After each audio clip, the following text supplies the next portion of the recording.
Hello friends, welcome to this video. In this video we will start the next chapter, that is the process management. Our second unit, and in this video we will see the 2.1 point, that is the process state diagram and process control block. So let's start. तर process म्हणजे काय आपण हे बघूया. Process is simply program in execution. म्हणजेच आपण या प्रोसेसचा overview आपण मागच्या चॅप्टरमध्ये बघितलेला आहे. प्रोसेस म्हणजेच काय असते, एक सिम्पल प्रोग्राम असतो जो की एक्झिक्यूट होत असतो. म्हणजेच काय तर Wien you open MS word it becomes a process running in memory. थोडक्यात MS वर्ड सारख्या मल्टिपल ॲप्स आपण मोबाईलमध्ये किंवा लॅपटॉपमध्ये रन करत असतो. आपण आपल्या भाषेत त्या गोष्टींना टर्म देतो की ॲप्स रन होत असतात, पण ऑपरेटिंग सिस्टमच्या भाषेत त्यांना प्रोसेस म्हणत असतात की त्या मल्टिपल प्रोसेस रन होत असतात. त्याचे टाईप्स आहेत प्रोसेसचे. CPU bound process, IO bound process. CPU bound process आणि IO बाउंड प्रोसेसला आपण नेक्स्ट चॅप्टरमध्ये इन ब्रीफमध्ये बघणार आहोत, पण ह्याच्यामध्ये आपण फक्त ओव्हरव्ह्यू बघूया.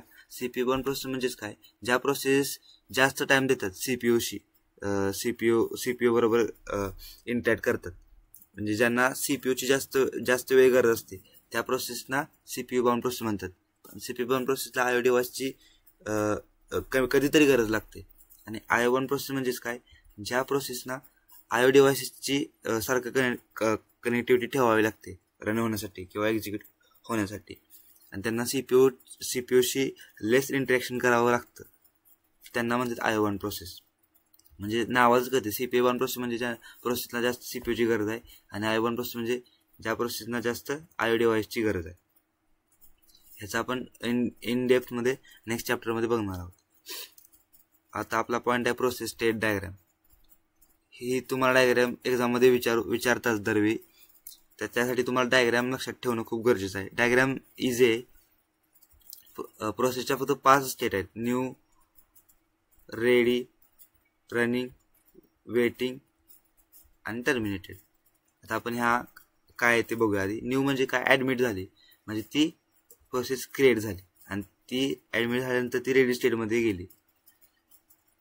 नंतर काय होते, रेडी स्टेटमधून ती रनिंगमध्ये पण जाते, नंतर रनिंगमधून ती वेटिंगमध्ये पण जाते, नंतर ती टर्मिनेट होते. आता आपण याचं फ्लो बघूया. Process in the operating system can be in the any of the following state. कोणत्या पण स्टेटमध्ये असू शकते. फर्स्ट आपण बघूया न्यू स्टेट. याच्यामध्ये काय होते, here the process is newly created. Process इथं क्रिएट होते नवीन. रेडी स्टेटमध्ये काय होते, in this state process is waiting to be assigned a processor. म्हणजे जेव्हा काही ती प्रोसेस तुमची क्रिएट होईल तेव्हा ती रेडी स्टेटमध्ये जाते. रेडी झाल्यानंतर क्रिएट झाल्यानंतर ती रेडी स्टेटमध्ये जाते. आणि रेडी स्टेटमध्ये प्रोसेसचं काय काम असतं, ते काय करते, प्रोसेस CPU कधी अलोकेट होते त्या प्रोसेसला त्यासाठी ते थांबले असते, वेट करत असते. रनिंग प्रोसेसमध्ये काय होते, त्या प्रोसेसला ऍक्च्युअल CPU भेटतो एक्झिक्युशन होण्यासाठी. In this state process execution has started means process is currently using CPU. म्हणजे त्याला ऍक्च्युअल CPU भेटतो प्रोसेसला एक्झिक्यूट होण्यासाठी. नेक्स्ट स्टेट आहे आपली वेटिंग स्टेट. वेटिंग स्टेटमध्ये काय होतं, in this state process is waiting for some event to occur like IO completion. आता तुम्ही मल्टी प्रोग्रामिंगमध्ये बघितलं असेल की इथं एक क्यू असतो, इथं मल्टिपल प्रोसेस असतात, जॉब्स असतात. इकडे मी CPU लिहिलं आणि इकडे लिहिलं IO, इकडे मी IO लिहिलं. म्हणजेच काय, ती प्रोसेस CPU एक्झिक्युशनला पण जाऊ शकते किंवा तीच प्रोसेस IO एक्झिक्युशनला पण जाऊ शकते. म्हणजे इथं मल्टी प्रोग्रामिंग व्हावं अशाच पद्धतीने ही प्रोसेस स्टेट डायग्राम डिझाईन केलेली आहे की त्या प्रोसेसचं मल्टी प्रोग्रामिंग पण व्हावं. म्हणजेच काय, वेटिंग सेटमध्ये काय जाते, एखादी प्रोसेस त्याचं काम सोडून एखादा IO इव्हेंट ऑकर होतो आणि IO इव्हेंटची रिक्वेस्ट जाते जी की प्रायोरिटी आहे. त्यामुळे त्या प्रोसेसला त्याचं काम सोडून त्या IO रिलेटेड टास्क करण्यासाठी जावं लागतं, आणि तो जोपर्यंत कम्प्लीट होत नाही तोपर्यंत त्या प्रोसेसला वेटिंग स्टेटमध्ये ठेवलं जातं. आणि टर्मिनेटेड म्हणजे काय, जेव्हा त्या प्रोसेसचं एक्झिक्युशन कम्प्लीट होईल सगळं, तेव्हा ती प्रोसेस टर्मिनेटेड स्टेटमध्ये एंटर करते. आता आपण याचं एक अंडरस्टँडिंगसाठी एक्झाम्पल बघूया. तुम्ही न्यू बघितलं म्हणजेच काय, प्रोसेस इथं एक्झॅक्ट क्रिएट होते म्हणजेच काय, Wien U double click Chrome it start loading, म्हणजे काय, इथं प्रोसेस क्रिएट व्हायला स्टार्ट झाली तेव्हा ती न्यू स्टेटमध्ये असते. आता ती रेडी स्टेटमध्ये जाते, क्रोम लोड होतं पण ते वेट करतं सीपीयू टाइम, म्हणजे सीपीयू टाइम त्याला भेटण्यासाठी, म्हणजे सीपीयू त्याला भेटण्यासाठी.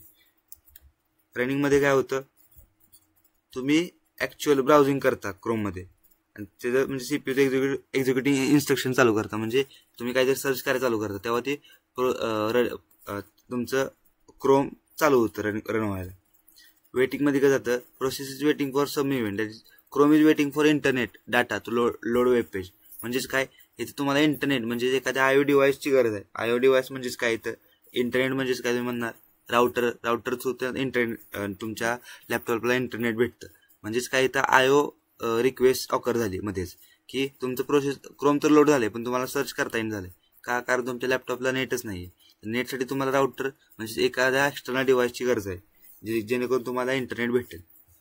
म्हणजेच तेव्हा ती प्रोसेस म्हणजे तेव्हा ती क्रोमला लगेच वेटिंग स्टेटमध्ये ठेवलं जातं, कारण त्याचं एक्झिक्युशन थांबलेलं आहे. कोणत्या तरी गोष्टीची त्याला गरज आहे पण ती भेटलेली नाही.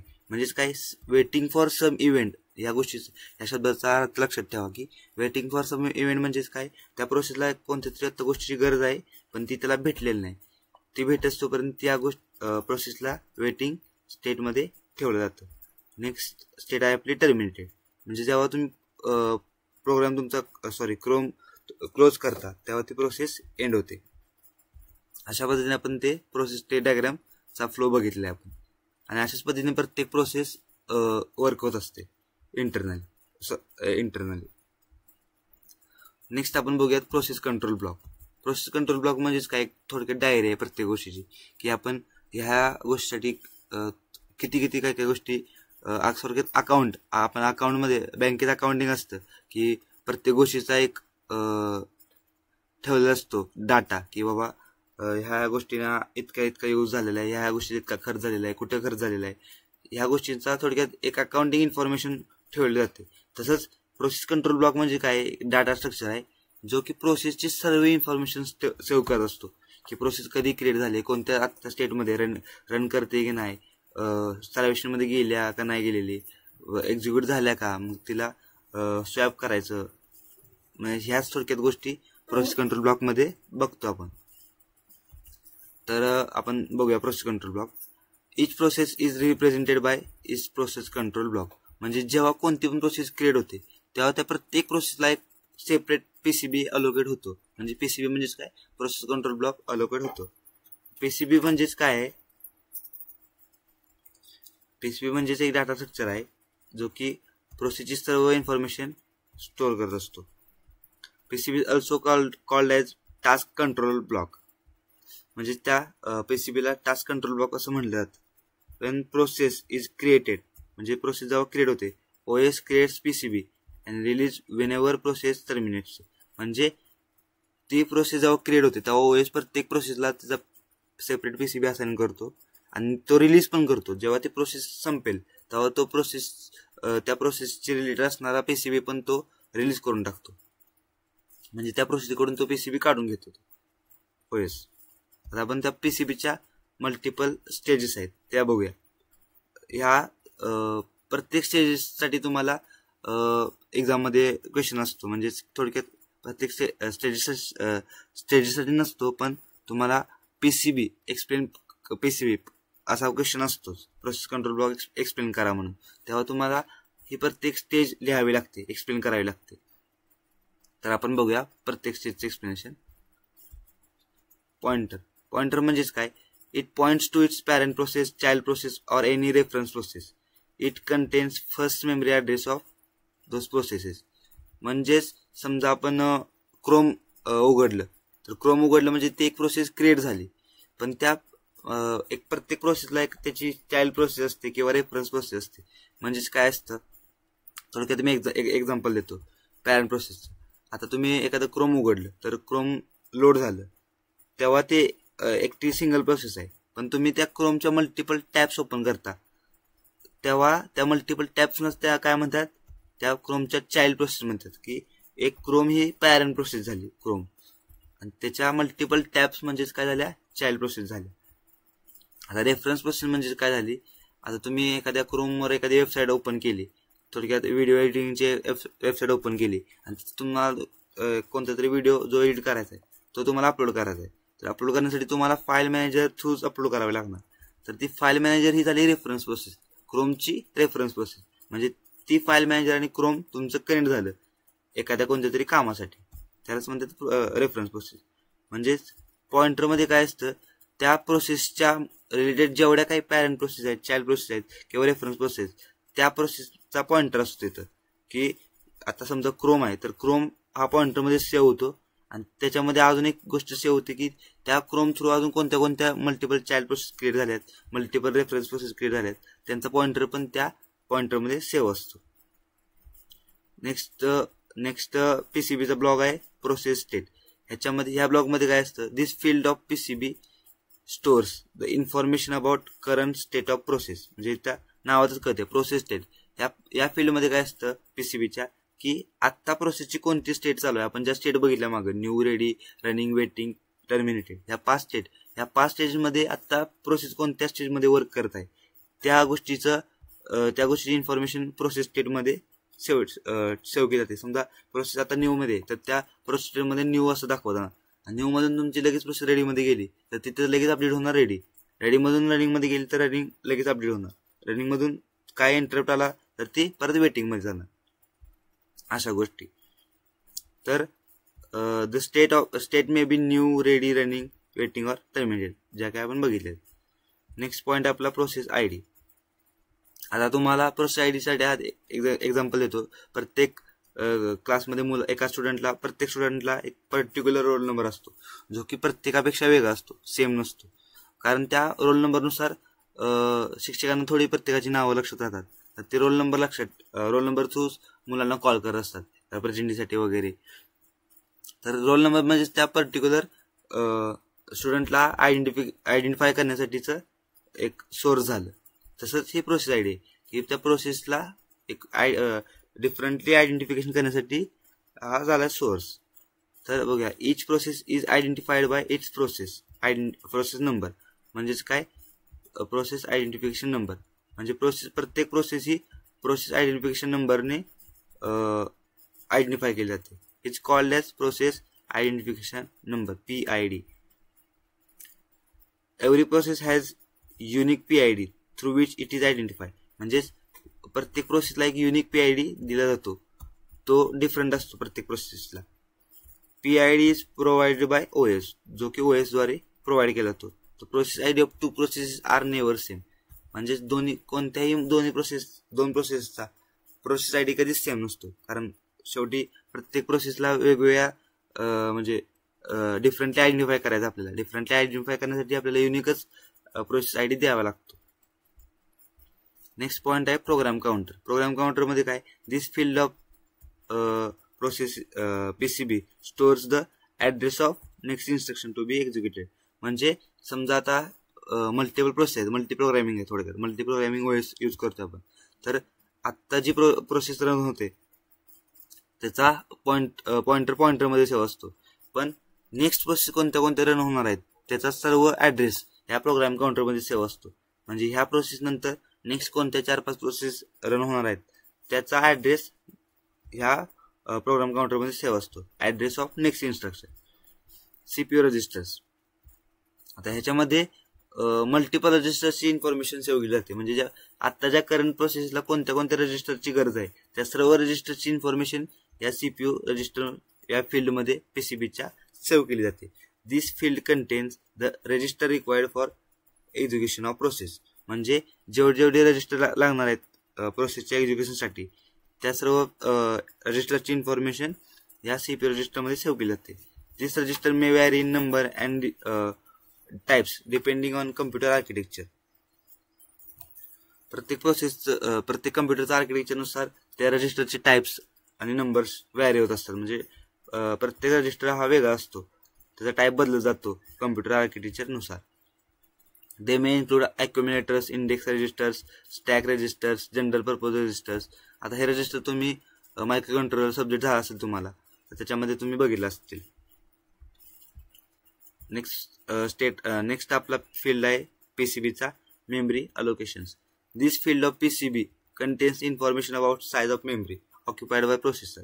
म्हणजेच इथं कोणत्या प्रोसेसने किती मेमरीची साईज यूज केली आहे त्याबद्दल इन्फॉर्मेशन सेव्ह जाते ह्या फील्डमध्ये ऑक्युपाइड बाय प्रोसेसर किंवा process. It may contain values of base register, limit register, page tables, segment tables. म्हणजेच इथं हे मेमरी मॅनेजमेंटचं सर्व मेमरी मॅनेजमेंट चॅप्टरमध्ये आपण ह्या सर्व गोष्टी बघणार आहोत. लिमिट रजिस्टर म्हणजे काय असतं, पेज टेबल्स म्हणजे काय असतं, सेगमेंट टेबल्स. म्हणजेच प्रोसेस मल्टिपल मेमरी यूज करत असते एक्झिक्युशनसाठी. तर ती आता कोणते पेज टेबलमध्ये आहे का सेगमेंट टेबलमध्ये आहे, या सर्व गोष्टींची इन्फॉर्मेशन मेमरी अलोकेशनमध्ये स्टोअर केली जाते. नावावरूनच कळते आपल्याला मेमरी अलोकेशन. म्हणजे तुम्ही इथे हे जरी लिहिलं तरी चालते की कोणत्या प्रोसेसनं किती साईज ऑफ मेमरी यूज केली आहे त्या गोष्टीची इन्फॉर्मेशन या मेमरी अलोकेशनमध्ये सेव्ह होते. Event information. आता इव्हेंट इन्फॉर्मेशन म्हणजेच काय, this field of PCB contains the number of type of events generated by occur during execution of process. म्हणजे तुमची प्रोसेस एक्झिक्यूट होताना कोणत्या मल्टिपल टाईपचे इव्हेंट ऑकर झालेत. म्हणजे IO इव्हेंट किंवा CPU रिलेटेड इव्हेंट, कोणत्या मल्टिपल टाईपचे इव्हेंट ऑकर झालेत त्या सर्व गोष्टींची इन्फॉर्मेशन इव्हेंट इन्फॉर्मेशनमध्ये सेव्ह केली जाते. Time required to fulfil the event. म्हणजे तो इव्हेंट कधी कंप्लीट झाला, म्हणजे IO कम्प्लिशन कधी झाले, थोडक्यात तुमचं क्रोम लोड झालंय पण तुम्हाला इंटरनेट तुमच्या क्रोमला कधी भेटले, 2 मिनिटानंतर भेटले का 5 मिनिटानंतर भेटले, ह्या गोष्टीचा टाइम पण सेव्ह केला जातो इव्हेंट इन्फॉर्मेशनमध्ये. आणि ते क्रोमला इंटरनेट भेटणं म्हणजेच काय, क्रोमला आता गरज आहे एखाद्या एक्सटर्नल डिव्हाइसची. म्हणजेच एखाद्या इव्हेंट तिथे जनरेट झाला IO इव्हेंट, म्हणजे त्याला external device router through internet भेटले त्याला, ह्यालाच म्हणतात एखादा इव्हेंट ऑकर होणं. इव्हेंट ऑकर होणं ही कन्सेप्ट लक्षात म्हणजे समजून घ्या तुम्ही की इव्हेंट ऑकर होणं म्हणजे एखाद्या प्रोसेसला एखाद्या कोणत्या तरी गोष्टीची गरज आहे तर ती गरज एक्सटर्नली किंवा इंटरनली प्रोव्हाइड होते OS थ्रू त्या प्रोसेसला. तेव्हाच पण त्या प्रोसेसला ती प्रोव्हाइड होण्यासाठी लागणारा टाइम किंवा मल्टिपल टाईपचे इव्हेंट्स या सर्व गोष्टींची इन्फॉर्मेशन ह्या फील्डमध्ये इव्हेंट इन्फॉर्मेशनमध्ये सेव्ह केली जाते. नेक्स्ट पॉईंट आहे आपला list of open files. This field contains the list of open files during the execution.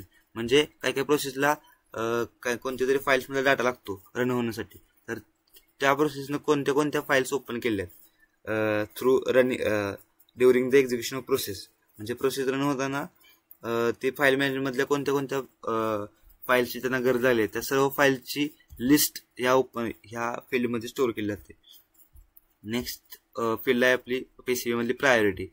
म्हणजे आता मल्टी प्रोग्रामिंगमध्ये ऑब्विसली तुमच्या प्रोसेसेस सर्व प्रायोरिटी बेसिसवर रन होत असतात की कोणता पण इव्हेंट ऑकर झाला तर तो इव्हेंटला प्रायोरिटी जर असेल जास्त, आता तुमचं करंट प्रोसेस रन होत असेल आणि तुम्हाला प्रायोरिटी असेल त्या आता एखाद्या रिक्वेस्टेड प्रोसेसची, तर तुम्हाला करंट प्रोसेस सोडून ती रिक्वेस्टेड प्रोसेसला एक्झिक्यूट करण्यासाठी जावं लागतं OSला.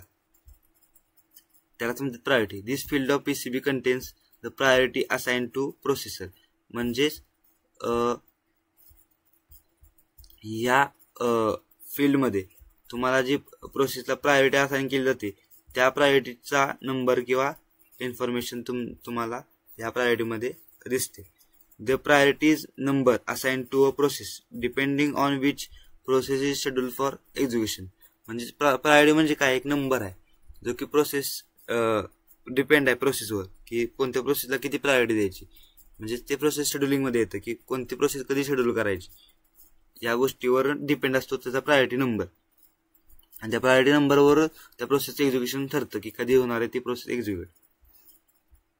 नेक्स्ट पॉईंट आहे आपला highest priority process executed first if priority based algorithm is used. आता आपण नेक्स्ट चॅप्टरमध्ये अल्गोरिदम बघणार आहोत की प्रोसेस नेमक्या कोणकोणत्या अल्गोरिदम थ्रू वर्क होत असतात.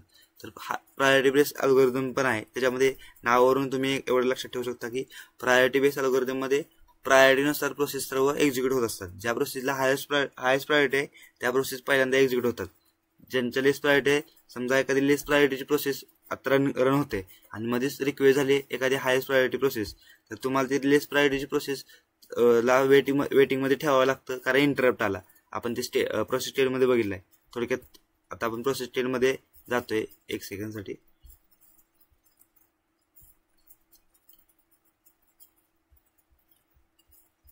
प्रोसेस स्टेटमध्ये बघूया आपण या गोष्टीचं एक्झाम्पल, की आता प्रोसेस रन होते, ती लो प्रायोरिटी प्रोसेस आहे, पण आता हायेस्ट प्रायोरिटी प्रोसेसची एखादी रिक्वेस्ट पडली तुम्हाला, तर तिथे इंटरप्ट आला. तर इंटरप्ट आला म्हणजे ती प्रोसेस इंटरप्ट होऊन रेडीमध्ये गेली, पण कारण त्या प्रोसेसपासून CPU काढला गेला आणि तो CPU कुणाला दिला गेला, त्या हायेस्ट प्रायोरिटी प्रोसेसला.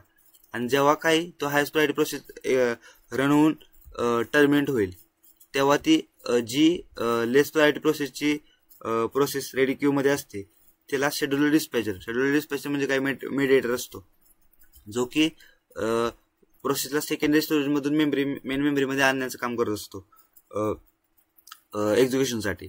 तर आता ती लेस प्रायोरिटी प्रोसेसला जेव्हा काही हायेस्ट प्रायोरिटी प्रोसेस त्याचं काम करून टर्मिनेट होईल, तेव्हा लेस प्रायोरिटी प्रोसेसला परत रनिंग स्टेटमध्ये आणण्याचं काम कोण करतं, शेड्यूलर डिस्पॅचर. हेच आहे याच्यामध्ये.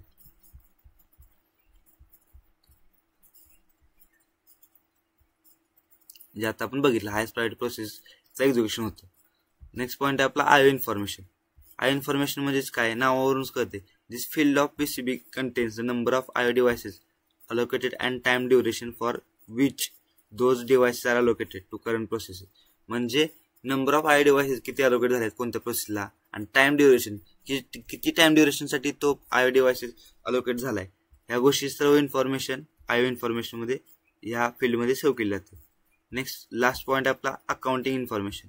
अकाउंटिंग इन्फॉर्मेशन मध्ये काय असते, this field of PCB contains the information about CPU cycles used by process and processor time used by process, number of IO devices used by process.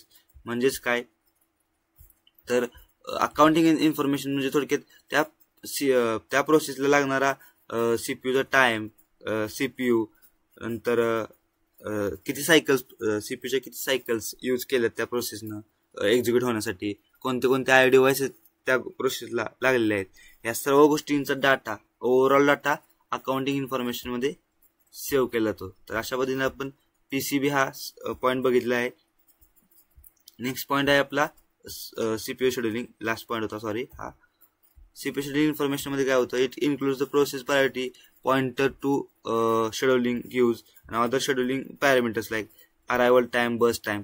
म्हणजे ह्या ज्या गोष्टी आहेत, अरायवल टाइम, बर्स्ट टाइम, म्हणजे त्या प्रोसेस कधी arrive झाल्या, कोणत्या टायमिंगला अराईव्ह झाल्या, त्या प्रोसेसला एक्झॅक्ट टाइम किती लागणार आहे, त्याला म्हणजे बर्स्ट टाइम, एक्झॅक्ट किती टाइम लागणार आहे एक्झिक्युशन होण्यासाठी, आणि अराईव्ह कधी झाल्या, म्हणजे ह्यासारख्या गोष्टींची म्हणजे CPU रिलेटेड गोष्टींची इन्फॉर्मेशन तुम्हाला ह्या फील्डमध्ये बघायला भेटते.